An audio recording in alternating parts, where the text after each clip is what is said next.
It's over 9,000!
Welcome, Super Elite Warriors, to Final Forum, a podcast for the discussion of all things Dragon Ball. I am your host, Jelli, an elite recruiting member of the Frieza Force on a mission to find the best warriors from across the galaxy to join the greatest army of all time, and I am joined, as always, by my new recruit co-host. This is the Bekinney, and join us as we uncover the cultural inspirations and hidden history behind Akira Toriyama's seminal franchise. Hey, is that the planet? You know, the one that might be Earth or whatever? No. You are not allowed to do that. I sigh at you. You're asking if the ninth planet-like object away from Helios is Earth, rather than the third, and you want me to not sigh? Well, considering how often you do dumb things and ask dumb questions, I'd appreciate it if you just could answer me. Well, this thing isn't even a planet, according to our computer's data on its size and orbit, which you should see right in front of you. See where it says dwarf planet? Well, that doesn't seem very fair. Pointing out what's on the screen doesn't seem fair? No, calling it not a planet doesn't seem fair. What if someone grew up on this system thinking that this was a planet only to have that notion blow up once better data became available? People's understanding of the universe should adapt to available scientific data, and data shouldn't be used just for confirmation bias. You ignore data and twist things for confirmation bias all the time. But when I do it, it's cute!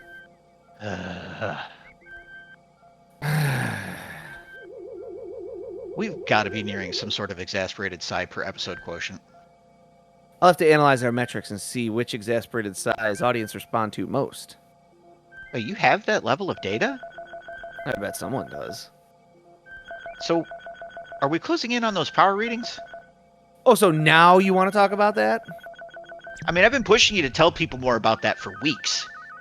Well, there's no time to talk about it now. We have to get into this week's topic.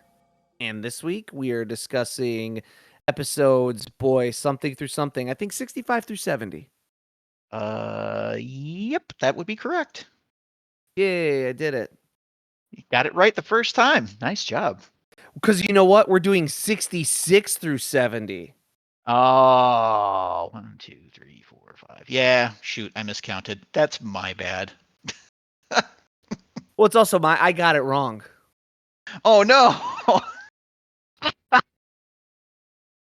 So I got it wrong on the first try. Do we leave this in or do we take it out? I'm not even sure at this point. I'll have to see how long the episode is. Yeah.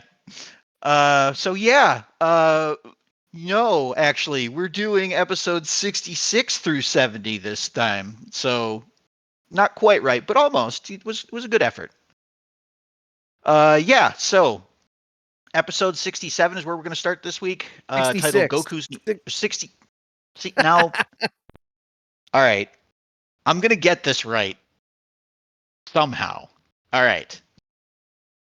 Yeah, so starting this week with episode 66, titled Goku's New Power, Frieza has the Dragon Balls, but not the secret of how to activate them. Gohan's going 3 rounds with a giant and losing, and Vegeta and Krillin already lost. It's looking grim for our heroes when a ship suddenly lands in the distance. Goku has arrived. Goku zeroes in on Gohan and Krillin's ki, then beelines for the battlefield. The Ginyu stare in disbelief as Goku arrives with blistering speed and heals everyone else with senzu beans. Gohan recaps recent events for his father, who then reads Krillin's mind for further context. That's pretty convenient. Didn't realize he could do that. And we'll never do it again. And we'll never do it again. So yeah, he even gives a senzu to Vegeta so that he can fight again later. Goku then declares he will be taking on the Ginyu Force alone. A wild claim, but we've seen Goku in this spot before. The scouters say our boy's packing a 5,000 power level. However, Vegeta suspects something that leaves him speechless. We get a small B-plot involving Chi-Chi trying to get info on what's happening with Gohan, but Bulma doesn't have much info to share, seeing as she's also been left out of the loop. Meanwhile, Goku is engaging in some rare smack talk. He's even starting to get inside the heads of his allies. They all think he's lost it. But Vegeta suspects the bravado is earned and that Goku is actually a Super Saiyan, which I think this is the second time we hear about it. Is that right? This is like, or is this the first time? This is when we start getting it like as a serious plot point instead of just a line that Nappa says that Vegeta says is stupid. Gotcha. Okay. But I do think Vegeta it's now becoming a thing. Yes. I do think Vegeta's mentioned it maybe one other time. I think he might have mentioned it at some other point on Namek, sort of like offhandedly. Yes. Anyways. So Vegeta recounts the legend of the Super Saiyan for the first time in what will become a personality trait. Recoome decides to take the first swing and Goku dodges, all the way behind Jeice and Burter. He drops him a final warning, then gets back to the actual fight. Realizing he can't hit Goku, he goes for a mass explosion approach, but Goku puts that plan to bed with one elbow. Shock from all the witnesses, and now Vegeta can't deny, Goku is a Super Saiyan. And that leads us to episode 67. Got it right that time. A legend revealed. So that's 2 Ginyus down now, and Jeice and Burter have sensed a change in the wind. They decide not to take any more chances and attack as a team. Also, 5 minutes of recap on this episode. Just wanted to point that out. They do some fancy flying to try and intimidate Goku, but it doesn't even faze him. This ends up having the opposite effect, with a bit of disquiet showing on their faces. Once they finally close in to confront Goku head-on, he sucker punches Jeice, then blows them away by flexing hard enough to create an airwave. Ginyu is currently holding posing practice with a group of Frieza's men. This doesn't really go anywhere. I just mention it because it's kind of awesome. The fight is currently at a standstill, with the Ginyus presumably waiting for an opening. They begin an assault, but Jeice backs off at the last second. Goku's still not moved. They finally work up the nerve to strike, but their blows merely pass through Goku. Their confusion spurs them to use the Purple Comet Crush maneuver, which is basically just them spinning each other around really, really fast and like firing energy, which pretty creative when you think about it, at least as far as special moves go. I haven't seen anything like that yet. Yeah. Truly devastating, but Goku merely blocks it with a yell. Bulma wishes she was so lucky. They try another blast, but Goku just deflects again, then flexes on Burter's speed. And then that brings us to episode 68, titled Ginyu Assault. It looks like Goku's going to go for a full psych out on Jeice and Burter. Despite the fact that he's clearly the stronger fighter, he doesn't seem to be taking this fight seriously. Even with both going full tilt at Goku, the best they can manage is hitting each other. Goku decides he's had enough and takes Burter out in 2 hits. This puts Jeice in the awkward position of being a coward and having to run for his boss. Team Goku has some discussion on what to do with the injured, but Vegeta makes a command decision and nappas both of them. Then he drops the Super Saiyan lore on Goku. They talk about taking on Frieza, but everyone reassures Goku that that's not a good idea, especially now that he's made his wish. Except Krillin thinks that the dragon actually hasn't been summoned since the sky hasn't gone dark. They kind of celebrate this little opportunity to get the Dragon Balls back, but as of right now, they're still in the hands of one Captain Ginyu. Jeice delivers his bad news, and Ginyu decides to take matters into his own hands. He has the Dragon Balls buried and returns with Jeice to exact revenge upon the Earthlings. Meanwhile, Bulma's trying to make repairs while reminiscing about her early adventures with Goku, which is like kind of nice, but also feels like they're just padding for time there. Oh, for sure. Back at Team Super Saiyan, they realize Frieza's headed for the Grand Elder, which likely means that he will kill the Elder and destroy the Dragon Balls inadvertently. But there's no time to investigate as Captain Ginyu is now on the scene. Krillin and Gohan take off with the Dragon Radar to steal the Dragon Balls, and fortunately, nobody follows. What luck. That leaves Vegeta and Goku to clean up the rest of the Ginyu Force, or at least that is until Vegeta books it as well, leaving Goku by himself. And with that, we lead into episode 69, entitled Incredible Force. Nice. So Vegeta ditches Goku to fight a 2v1 against Frieza's special forces. It's fine, though, he redeems himself. The fight kicks off immediately, with Ginyu actually landing a few hits. The exchange of feet and fists leaves Goku on the back foot, but he resolves to defeat Ginyu quickly. So where's Vegeta retreating to? Turns out he's after the boys so he can steal the Dragon Radar, torture them for the password, then steal the Dragon Balls from Frieza. Meanwhile, Ginyu and Goku get to know each other a little bit better before Ginyu tries to explode Goku. Bulma's still trying to get the Ansible working, but gets sidetracked by yet another earthquake. This causes her to inadvertently discover that the Dragon Balls have been gathered, and she decides to investigate. Goku versus Ginyu continues unabated with opening arguments, while the prosecutor calls in his first witness, Jeice, to follow and provide an alibi by firing into Goku's flight path, opening him up for a grapple. Goku thinks he'll need to bust out the Kaioken, but then Ginyu just kind of lets him go. He chides Jeice for interfering, then invites Goku to unleash his full power. It seems Ginyu is also a man to appreciate a good fight. Goku invokes classic Kaioken, that means no multiplier in my parlance, and starts to power up. His energy so massive that he dims daylight on a planet with 3 suns, which is a flex, man. That's aura, as the kids would say. That is aura farming right there. And that's going to bring us to our final episode this week, which is episode 70, titled Frieza Approaches. This must hold the record for longest power-up sequence ever. It's this one spans multiple episodes. I will probably be wrong at some point in the near future, but I'm just up to this point, this is the longest one. So where does our boy top out at on the Scouter? Well, it hits 140,000 before breaking Ginyu's brain. 150,000 while he throws a rock at Goku. These all look absolutely gorgeous, by the way. Some great animation in this episode. Oh, yeah. But a classic Kaioken gets him to about 180,000, which is truly impressive. Speaking of impressive, Nail has just now gotten back to the Elder Kai. That's an incredibly slow trip. He and the Elder have a small workplace dispute, and then we cut to Krillin and Gohan, who have returned to HQ only to find Bulma and the Dragon Radar are gone. They find her jet bike tracks and decide to follow her. Somehow. Back at the Great Elders, the Namekians have come up with a plan to unlock Dende's potential, then send him to help Gohan and Krillin with the password. It's a bit of a gamble, but it's the only shot that they have. Their thought process being here that maybe Frieza will ignore the young Namekian, which turns out to be pretty accurate. Goku once again offers mercy to Ginyu, and Ginyu takes it personally. Dende passes Frieza in the air, but Frieza deems him unworthy of his attention. I wonder if that kind of pride might maybe be a sign of his downfall at some point. And you know what? Forget about it. Frieza arrives at the Great Elder's home and is greeted by loyal guard dog Nail. 3 more Namekians show up to throw down, and now we have a party. Then they all immediately die. But that's okay. I think Lord Frieza prefers a more intimate engagement with his enemies.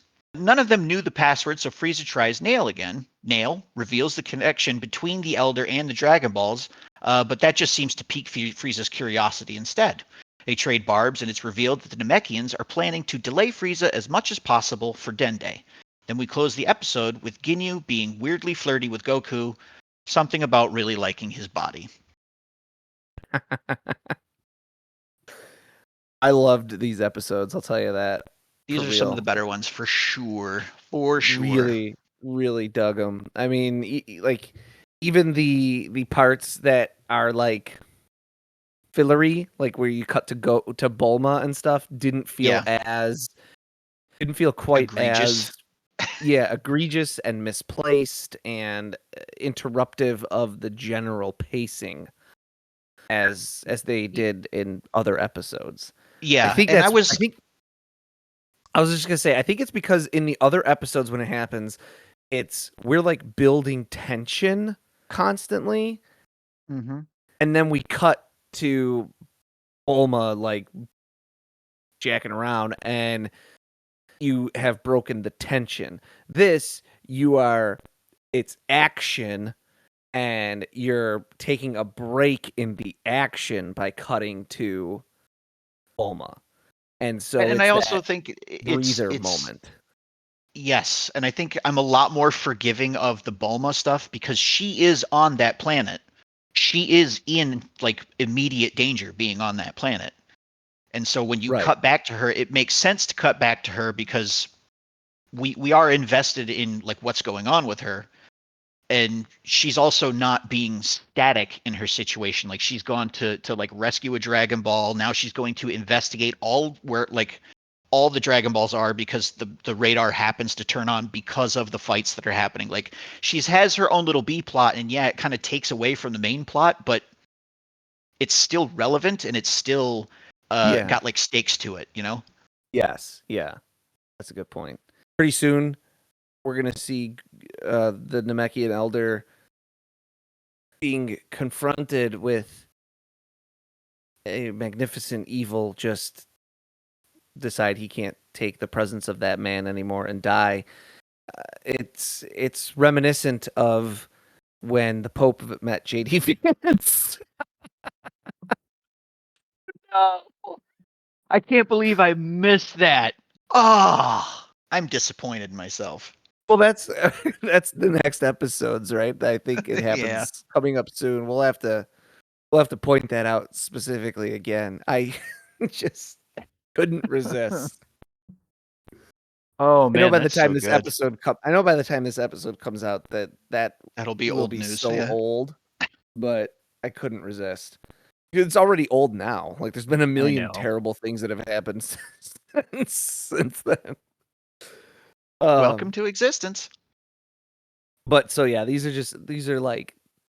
the types of episodes that made people Dragon Ball fans. Like they're so good.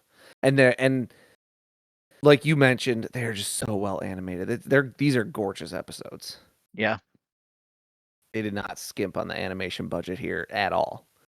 And you've got that perfect mixture of the animation being so fast you can't see it, or stylized so that you can't see it, and actually being able to see stuff. I think these are fantastic. So Yeah, I've always really been a big fan of the fight scenes where yeah, you do have that stylistic like oh, you can't even see their punches, they're so fast, but at the same time like that intense attention to detail of like all of the different explosions and like whole sides of mountains collapsing and things like that. yeah, Really these are really really helps good. sell the scale of those fights, I think. Yeah. Last episode, we did as deep a dive as we could muster on Rekum and Guldo or Gildo or Gerd, the first two members of the Ginyu Force that we see in action. And this time, we're going to give that same level of attention to Jeice and Burter. And let's start, as we did last time, with the character where we have a little bit less info, and that's Burter. Burter's name pun is pretty self-evident if you know that the Ginyu Force are all dairy-based puns. Just to make sure we state it out loud, it's butter. And in the manga, I'm pretty sure he's translated as like Butta, like Butta. So, as for some Burter trivia, he's the tallest member of the Ginyu Force, but in merchandise is often depicted as being the same size or even smaller than Rekum. And fun fact, he's the only member of the Ginyu Force not to appear in Dragon Ball GT. For him. Good for him. As for design inspirations, it's difficult to point in any one direction. Burter is so alien in appearance that he just feels kind of unique. And though you could definitely say he's inspired by a monster from Ultraman or Kamen Rider or probably Super Sentai, I'd be very hard-pressed to point to a specific one.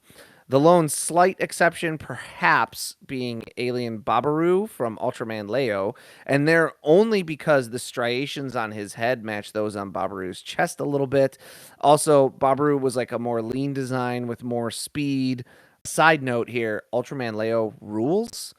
For the first dozen or so episodes, it is this like dark, it's like this overly dark brooding show where Ultra 7 gets permanently injured and he takes on Leo as his disciple and he just constantly berates him. He's like, you suck at being Ultraman. You're terrible at this. And he trains him, and He trains him in like the most harsh ways possible. He's like, "You're not allowed to transform. I'm gonna run you down with my car over and over until you're fast enough to dodge it." Like, also, like almost every episode, there'll be like a father and his kids walking around calmly, and like the dad gets his head cut off by the alien monster, and like that's what starts the action. Or there'll be like some dog just walking along, and then the dog will get blown to smithereens, and that's what starts the action of the episode. Like, it's weirdly dark. And then John Subaraya started paying attention. John Subaraya started paying attention, and was like, "What the hell are you people doing? This is for kids." And for like 20 episodes, Leo becomes kind of just a stock Ultraman show. Satisfied then that the show was back on a normal course, the oversight committee backs away and the show proceeds to kill off almost every major character over the course of the remaining episodes. It's awesome. So back to Burter. For a little more design inspiration, I'm going to pivot to the world of WWF or WWE, and I'm going to look at Jesse the Body Ventura, former WWF star and former governor of Minnesota, an actor in the first Predator movie. When Ventura was in WWF, he would often either wear a do-rag or wrestle in what is basically a skullet, like a bald head on top with hair on the sides. This, along with his flamboyant nature, just sort of remind me of Burter, like very, very slightly. It's just kind of a similar, like taller, slightly more lean type of build type of thing compared to other wrestlers. Gotcha. The real important thing with Burter, I think, is that he is perhaps even more than Guldo because of his extremely inhuman eyes, the embodiment of the Ginyu Force's subversion. He looks like a monster that the Super Sentai team would fight against, and yet he is a member of the Ginyu Toku Sentai. I like that. That's a good angle. Yeah. So we may revisit this general concept in the future, but in terms of speed and time and punctuality and Japanese concepts and culture surrounding these things, but Burter brags about being the fastest being in the universe. When we think of Japan here in the West, we think of it as a society and a culture that values speed and punctuality, and Toriyama even said that that was his experience working in the salaryman world of Japan. Speed and efficiency being valued above everything else. However, historically, the Japanese people were generally seen as very slow-moving and constantly late. This is because until the early 1900s, most Japanese people did not have watches or even clocks. In fact, during the Edo period, there was no precise division of minutes or seconds, and the smallest unit of time was a shihamtoki. I hope I'm saying that right. Yeah. Shihamtoki, which was approximately 30 seconds, and actually varied based on whether it was day or night. As the Tokugawa shogunate lost power and the Meiji era began in the late 1800s, the government began Japan's modernization and introduced the European concepts of minutes, seconds, and time-telling devices for the general citizenry.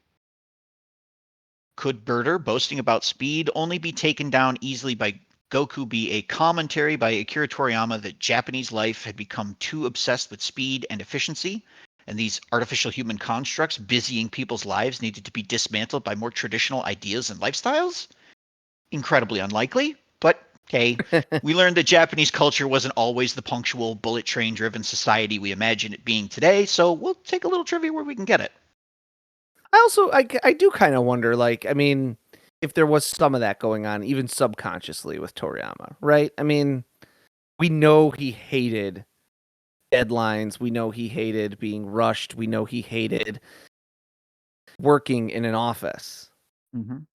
And so for him to have like, could he have had someone who like worked in his office who constantly was like, "I'm the fastest in the world. I'm the fastest at doing this. I get my stuff done faster." And he was like, "Oh, I can't. Oh, one of these days, bald guy. I'm gonna make a manga where the guy who brags up being about the fastest is gonna just get the crap kicked out of him, and it's gonna be the best." It could be something incredibly petty. And you know what? There's a small part of me that hopes that it is something that petty. Wouldn't it be awesome if Burter, like, if there's a guy who like picked up Dragon Ball and he was like, "Akira Toriyama, hey, that dude used to work in the office," and he's like flipping through and he's like, "This alien thing kind of looks like me." No, I don't see that as being super likely, but that would be funny. Burter's cool because he's one of those who gets used like just enough, I think. Yeah, he's one of those characters that like, this is my gimmick. Okay, my gimmick is now irrelevant and you will never see me again type thing. Yeah. That works. He's got a really cool design, I'll say. I do like his design. I think I'm wondering, I don't know which one came first, and I'm not really going to speculate that way, but I just think it's funny that he's blue and got to go fast. So. Oh. Oh. I would love to have talked to Toriyama, and I bet he probably would have just been like, oh, but like where he decided that the top of this guy's head would like match the striations on like Saiyan armor. I don't know. Maybe he got confused in one of the panels and thought it was that part of the Saiyan armor, and he put the lines in and then realized he messed up, and then instead of erasing them, he just drew them in everywhere else. No, just me? Okay. That'd be just like an interesting piece of trivia or whatever. But no, Burter's cool. Like I said, I think he's got a very distinct design. He's the blue one, right? So he stands out pretty well. He is the blue one. I also I like that there's the Ginyu Force as a whole, but then there's clearly Jeice and Burter are kind of a thing within the Ginyu Force. Like they're clearly the two top dogs out of the rest of them. Yeah, they're like the tag team within the Ginyu Force. They're like the Shawn Michaels and Triple H of DX. to keep on the wrestling. So wrestling I also I'll agree with you. I like Burter's design, but I also think that it works best with Jeice as a set. Oh yeah, and like how they're like tag team and they're complete opposites from each other. And then red and blue mixed to make purple, like works really well. I'm a sucker for a thematic villain, I guess is what I'm saying. We all should be. I was gonna say, aren't we all? But probably some aren't. I like that. We all should be. Yes, I agree. So that brings us. We'll move along to Jeice. Now, Jeice is called Jeice in Japan, his name then being a pun on cheese. This did get muddled a little bit in Budokai Tenkaichi 3, the game, where Chi-Chi in that game says she thought his name was Juice. So there may have been a group of fans for a while that thought, oh, his name is Juice. Like that's the pun, but no, it's cheese. Now, I'm going to stick with the WWF WWE thing for a minute because if we might argue that various characters in DBZ are WWF inspired, let's take a quick look at Jeice and Burter. They're a tag team. They're red and blue. They combine to make purple. They're very well paired, actually, but then it turns out that Jeice kind of turns on Burter and leaves him. This is similar to what Shawn Michaels did to Marty Jannetty when they were the Rockers, but ultimately it propelled Shawn Michaels to levels of fame and popularity few wrestlers have enjoyed.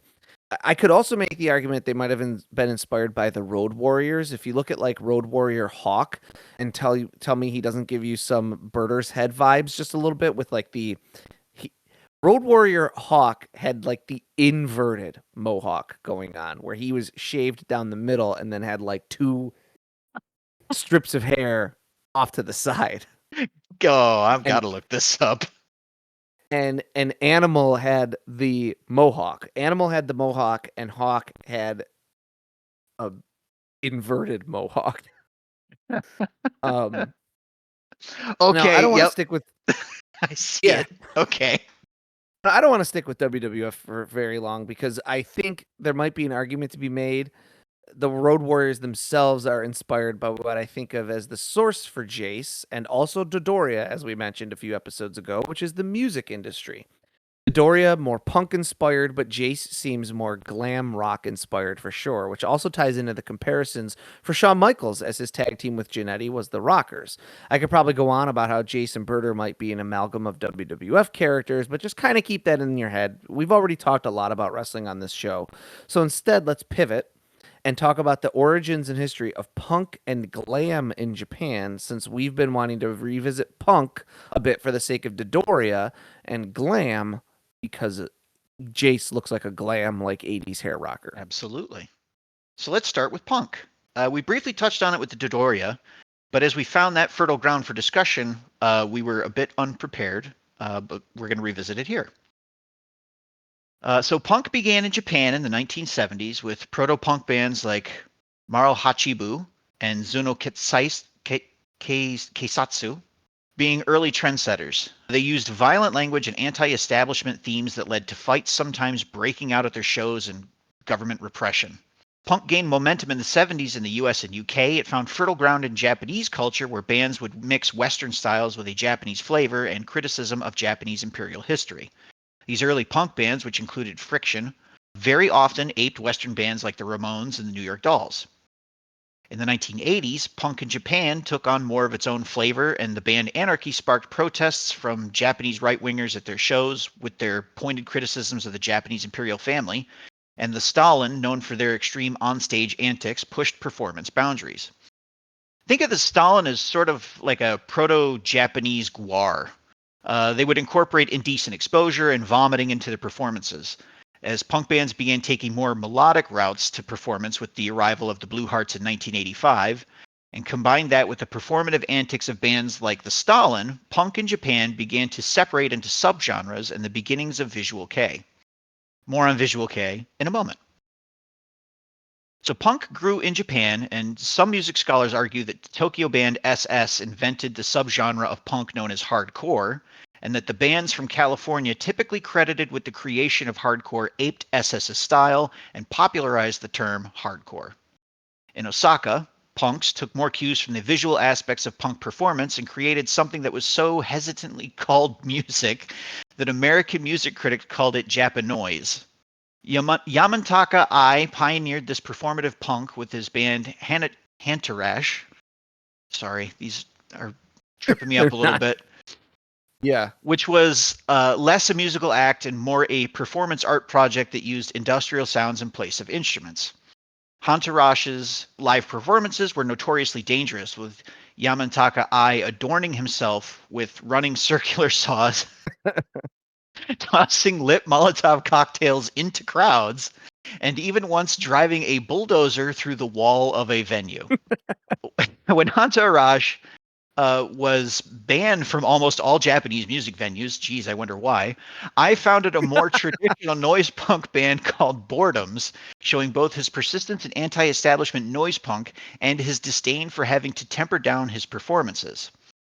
Punk is unique in Japan due to the culture's overall politeness. Attendees at a punk show might see people thrashing about in a circle pit 1 minute, but then politely bowing their way out the next. There's a level of respect so built into Japanese culture that even in the anti-establishment world, it's understood that civility is still valued.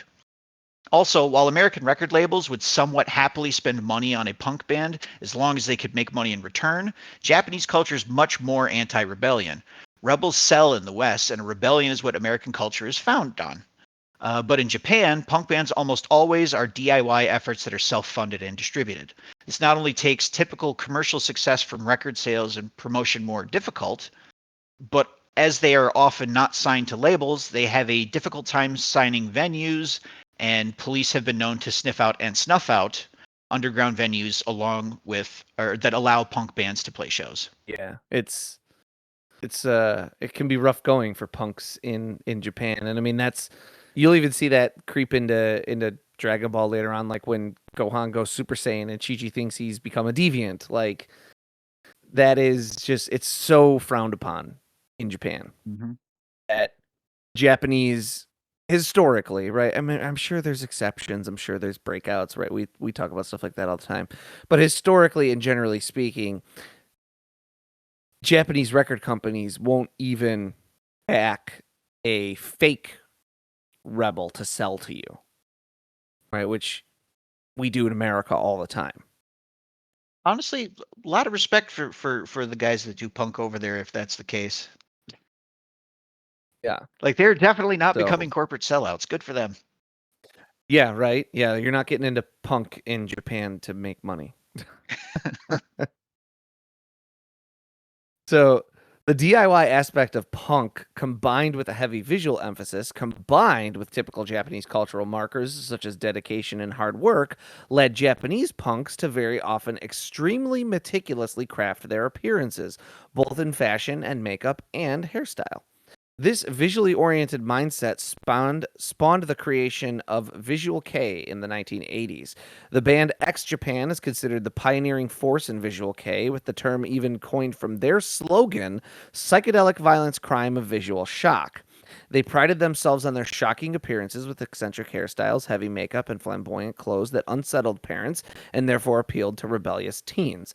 I don't know a ton about Visual Kei, but I looked at it and I heard about it and I listened to like a few songs from X Japan and I was like immediately reminded of and thinking of like Twisted Sister. Okay.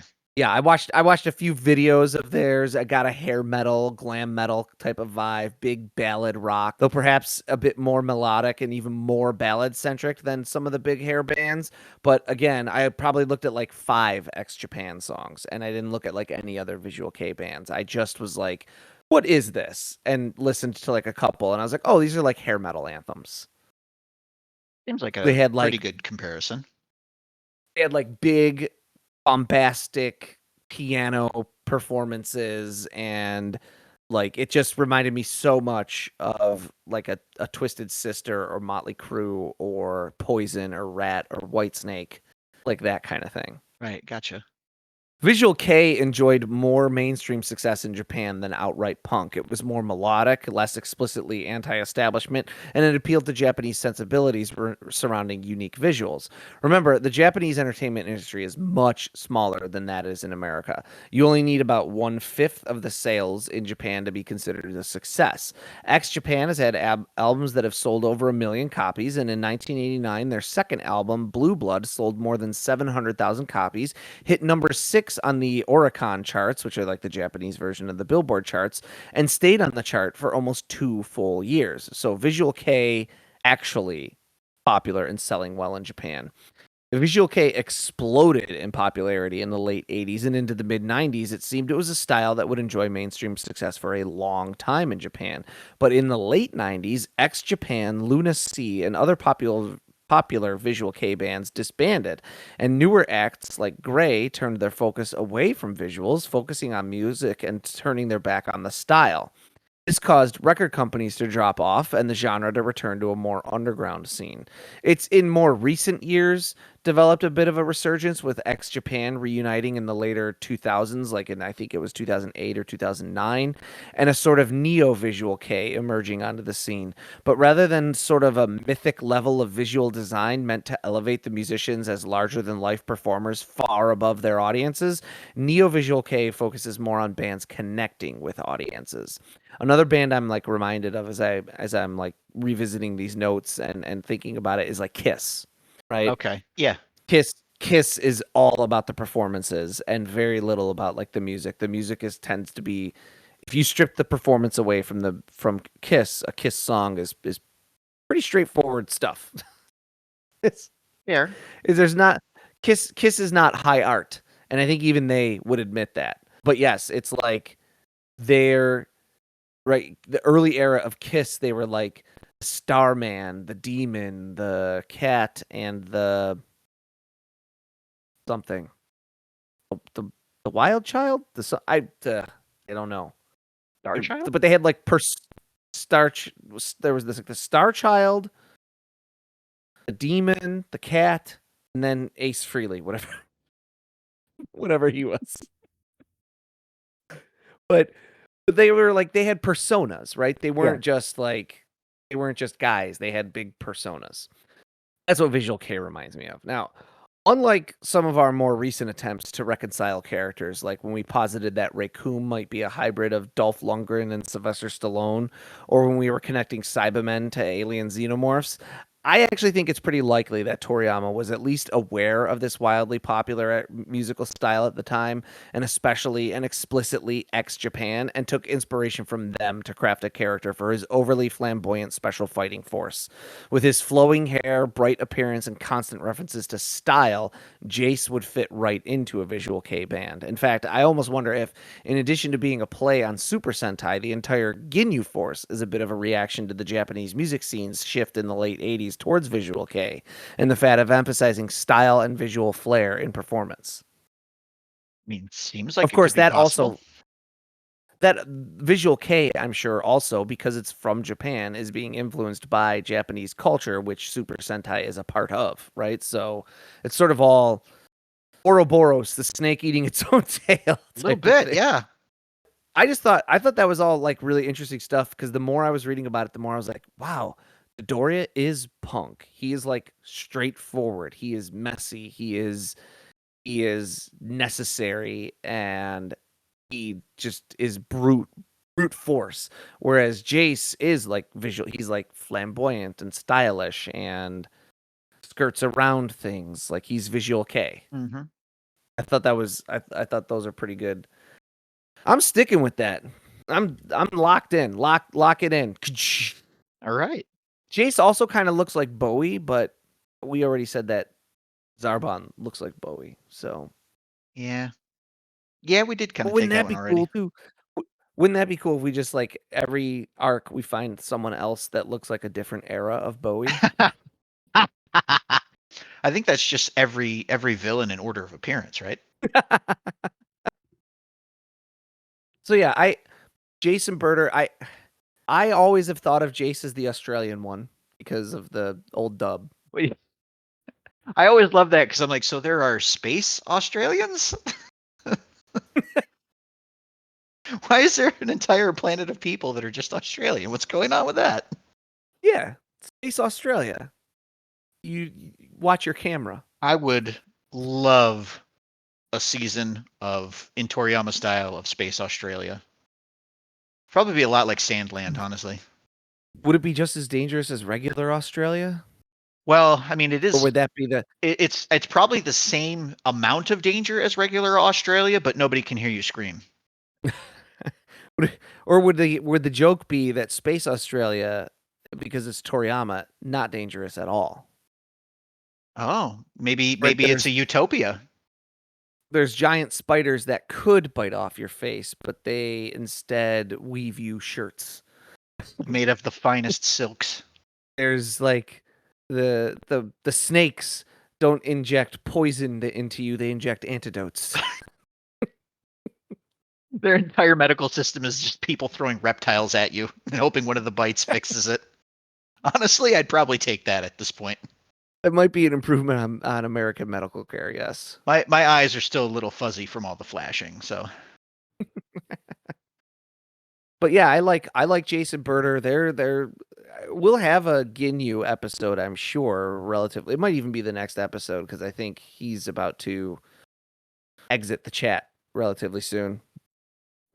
And that'll be it for the Ginyu Force. In fact, I think if my memory recalls correctly, we'll probably do another 5 episodes next time. Mm-hmm. And that'll be it for Ginyu, and then we'll get back to the manga because it's been a while now. Makes sense.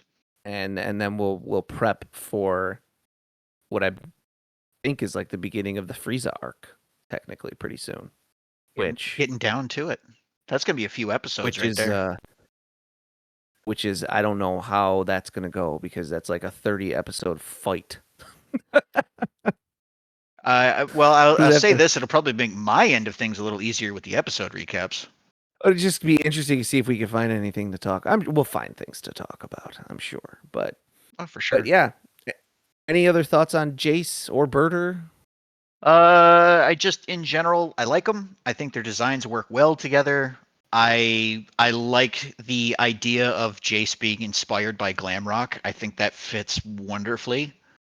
And it fits so well that I'd be surprised if it wasn't in some fashion inspired by that. I mean, it's like look at him. Yeah, no, with the long white hair and always worried about his posing and all that stuff. Like, yeah, no, it has to be. And his hair is so that like feathered, mullety, like hair metal hair. Absolutely. He looks like he's about to front a hair metal band like tomorrow. Like I you know what would probably and this would 100% work on his design is like if he had like Kiss face paint. Oh yeah, that would 100% work for that character. That would work really well. Yeah. So yeah, that's Jeice and Burter, and we'll be finishing up the Namek/Ginyu arcs probably, I think, in our next episode. Nice. I think. Hey, what's the long-range equipment say about those power readings? We are closing in. They're both slowing down. Does that mean they're going to do it again? Do what again? Whatever they did before to make the prior 2 planets explode. How could I possibly know that? I meant it as a rhetorical question, but you very often seem to not want to understand those. If it was rhetorical, why even ask it? I'm just trying to keep the flow of conversation. Keep the banter going. So any guesses? I'd say we could probably count on it. Have you ever seen anything like that? Beings going from one planet to the next, destroying them? Yes, once. Really? Where? Oh, we won't get there for another few years. If we're still alive in a few years. Yes, if that. Always if that. We don't need to be reminded of it. Well, that helps build drama, though. Does reminding each other and our listeners of our own fragile mortality increase the drama? Find out next time and help us achieve our final forum.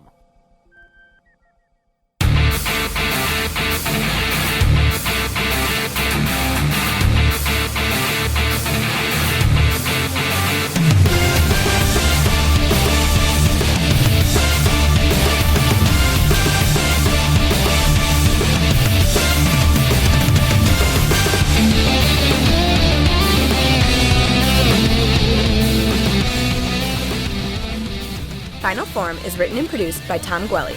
It is performed by Dan Kinney and Tom Gwelly. Our webmaster is Dan Kinney.